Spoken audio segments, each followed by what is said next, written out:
Assalamualaikum warahmatullahi wabarakatuh. Kawan, sebelum Anda memulai aktivitas hari, kita ikuti kajian syarat hikmah Dialog Fajar. Assalamualaikum warahmatullahi wabarakatuh. Alhamdulillah kawan, ketemu lagi dengan saya Fitriana Ayu di program Dialog Fajar. Semoga Anda pun juga dalam keadaan sehat ya, dan siap sudah mendengarkan apa yang akan disampaikan kali ini bersama Ustadz Mim Saiful Hadi dari Pesantren Al-Quran Nurul Falah Surabaya. Assalamualaikum Ustadz Mim. Waalaikumsalam warahmatullahi wabarakatuh. Alhamdulillah sehat ya Ustadz. Alhamdulillah Mbak Ayu sehat, sehat pol. Allahu Akbar. Tidurnya berapa jam Ustadz kok sampai full gitu? Tidur itu ya kalau sudah kayak saya gini tidur pokoknya hilang ngantuknya ya bangun. Oh gitu ya Ustadz, subhanallah. Ya baik Ustadz. Kita lanjut kembali ya Ustadz. Kemarin mungkin diskusi seputar pemberian yang terbaik untuk putra-putri kita. Ya. Nah pagi hari ini kita bisa lanjut kembali Ustadz, pemberian yang terbaik untuk putra-putri kita, tapi dari sisi pendidikan ya Ustadz. Oke, ya. Kalau dari sisi pendidikan itu apanya Ustadz yang didahulukan untuk putra-putri kita supaya yang terbaik begitu? Selengkapnya bersama Ustadz Mim Saiful Hadi. Baik, terima kasih Mbak Ayu, terima kasih banget, terima kasih sekali, terima kasih sangat, dan terima kasih banyak. BGT, wall ngets gitu ya Ustadz, astagfirullah. Iya, oleh karena itu ini kita harus gembira Mbak. Betul. Ini, dalam berbuat baik ya. Wah, insya Allah dalam gitu berbuat ya, baik ini harus gembira. Pagi hari ini kita membicarakan sesuatu yang baik ya. Kita membahas, menguraikan sabda-sabda Rasulullah, pesan-pesan Nabi ya. Ini kan ibadah ya. Amin, ibadah itu harus kita kerjakan dengan senang gembira. Masya Allah, betul Ustaz. Karena di sebelah sana yang berbuat maksiat aja ketawa-ketawa ya. Sampai ngakak-ngakak jengking-jengking gitu. Iya. Masa kita yang berbuat baik ini kok dengan cemberut, muka masem gitu ya. Betul. Ini harus dengan kebahagiaan. Masya Alhamdulillah kita bisa berbahagia kan itu. Ini kan betul, juga kenikmatan yang tak terhingga nilainya. Betul. Oleh karena itu tak lupa kita terus menjaga sholawat salam kita selalu tersanjung kepada junjungan kita Rasulullah Muhammad SAW serta keluarga dan para sahabatnya. Saya jawab dengan satu hadis Rasulullah Mbak Ayu ya. Bismillahirrahmanirrahim. Wa an Amr bin Syu'aibin an abihi an jaddihi radhiyallahu anhu qala Rasulullah sallallahu alaihi wasallam muru auladakum bis salati wa hum abna'u sab'i sinina wadribuhum 'alaiha wa hum abna'u ashrin wa farriqu bainahum fil madaji'. Hadithu Hasan rawahu Abu Dawud bi isnadin hasanin. Dari Amr ibnu Syu'aib, dari ayahnya, dari kakeknya radhiyallahu an.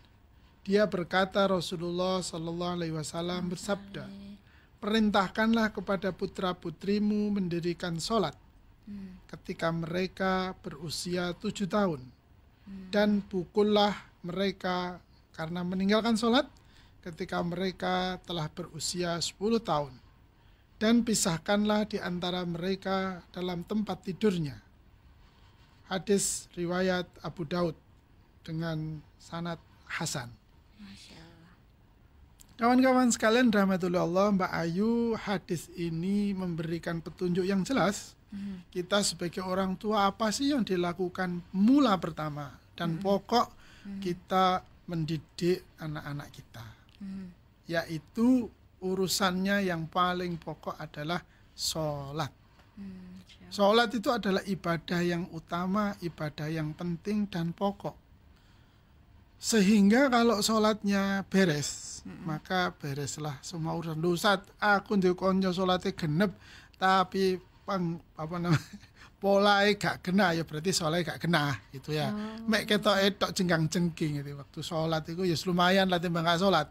Tetapi kalau sholatnya baik gitu ya, bukan hanya jenggang-jengking tok gitu ya. Oh yakin wis temo ta uripe. Enak hidupnya. Nah, sama juga anak-anak kita. Kalau anak-anak untuk bisa baik seperti yang saya ceritakan tadi itu kan tidak bisa simsalabim. Harus dimulai dari mana atau kapan? Ya sejak kecil harus dilatih, dibiasakan, dicontohi, dididik, ditanam tentang pentingnya sholat. Ini bagi orang tua menjadi hal yang utama. Sholat itu kan ibadah yang ubudiyah, istilahnya adalah ibadah yang langsung berinteraksi dengan Allah, dengan Tuhan, dengan sembahan, dan sangat personal ya. Sholat itu kan personal sekali. Ya.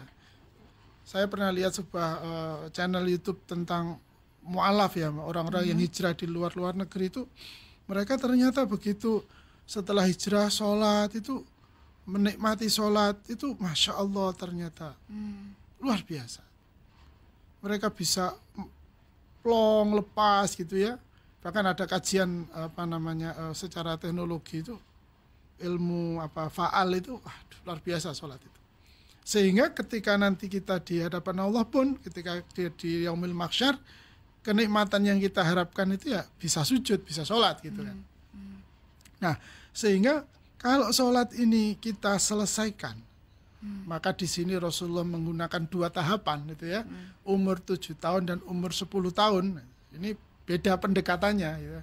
Kalau kita nanti bicara metodologi, ini beda sekali metodenya, bagaimana kita mendidik anak-anak usia sebelum 7 tahun, kemudian sebelum 10 tahun, dan setelah 10 tahun.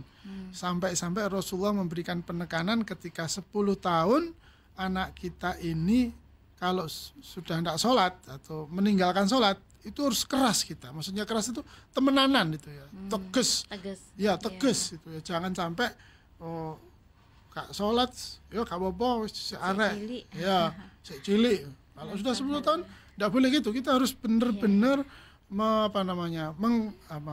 memastikan bahwa mereka menegakkan, melaksanakan sholat. Nah, ini sangat penting bagi kita para orang tua. Sehingga target tuntas sholat itu ya sebelum 10 tahun. Nah, kalau gitu kan melihat sabda Rasulullah ini. Karena kalau sampai 10 tahun berarti kita gagal. Sehingga ketika belum tertib maksudnya. Sehingga kita perlu melakukan tindakan yang keras kan itu. Sehingga kalau kita sudah tindakan keras itu ya bukan keberhasilan. Itu adalah kegagalan kita di tahapan sebelumnya. Apanya? Mengapa kok gagal? Tentu perlu kita kita teliti, kita cermati, mungkin metodenya, mungkin waktunya, mungkin kalimat atau kontennya. Ini perlu diteliti, dicermati sehingga anak-anak itu sholat di usia 10 tahun telah tuntas. Maka dari itu kita sudah senang ya, sekarang masjid-masjid kita ini ada masjid ramah anak Mbak Ayu ya. Sehingga anak-anak suka ke masjid ya. Di masjid gak katanya diseneni ya, dimarahi sama pengurus masjidnya gitu ya. Tapi diajak adzan. Diajak adzan ya. Ya betul. Bahkan ada masjid itu yang membuat lomba siapa anak-anak yang rajin sholatnya dapat hadiah gitu kan ya. Itu ada hadiah sepeda, macam-macam lah. Yang intinya membuat anak-anak itu senang ke masjid gitu ya. Senang melakukan sholatnya. Sehingga yang pertama kita kerjakan dalam mendidik anak-anak kita adalah tuntas keimanannya, tuntas ketauhidannya. Karena ibadah sholat ini betul-betul ibadah tauhidiyah, ibadah yang murni hanya antara manusia dengan Allah. Ini kata kunci yang penting. Sehingga sikap yang akan menjadi buah dari tertibnya sholat itu akan kita dapatkan di tahapan berikutnya. Sekali lagi tahapan ini jangan sampai kita gagal. Kalau gagal nanti panjang ceritanya. Maka dari itu pula orang tua ketika memilihkan sekolah nanti misalnya gitu, pertanyaan pertamanya apakah sekolah tersebut dapat menjamin gitu ya, urusan sholatnya kuat, urusan sholatnya tuntas, urusan sholatnya selesai. Kalau tidak ya cari sekolah atau pendidikan yang lainnya. Ya, yang kedua yang menarik di dalam hadis ini, justru urusan yang menurut kita sekarang ini, ya istilah orang sekarang ya Mbak Aya, yaitu sex education, tentu ya, pendidikan seksual. Di mana di sini Rasulullah menegaskan, ini di hadis ini ya, memerintahkan kepada kita para orang tua untuk memisahkan tempat tidurnya ketika mereka telah berusia 10 tahun. Kenapa? Ya karena sudah menjelang balik. Sebagian mungkin sudah balik yang perempuan ya. Nah, ini kan sangat penting Mbak Ayu ya, bahwa orang tua harus memberikan pendidikan kepada anaknya, yang laki-laki menjadi laki-laki, yang perempuan menjadi perempuan.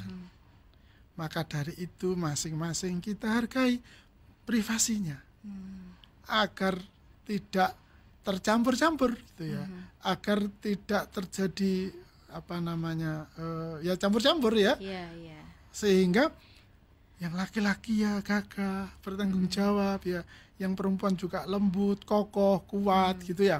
Ini penting sekali untuk dijadikan prioritas para orang tua di dalam memastikan anak-anaknya tumbuh kembang secara spiritual, itu keagamaan, secara religius, secara syar'i, secara islami, dan secara sosial dan psikologis, biologis. Itu kan harus sehat kan itu Mbak ya. Kalau dia tidak sehat secara psikologisnya kan bahaya ini anak-anak ini. Sehingga ketika kita memisahkan tempat tidurnya, ini banyak sekali yang bisa kita capai.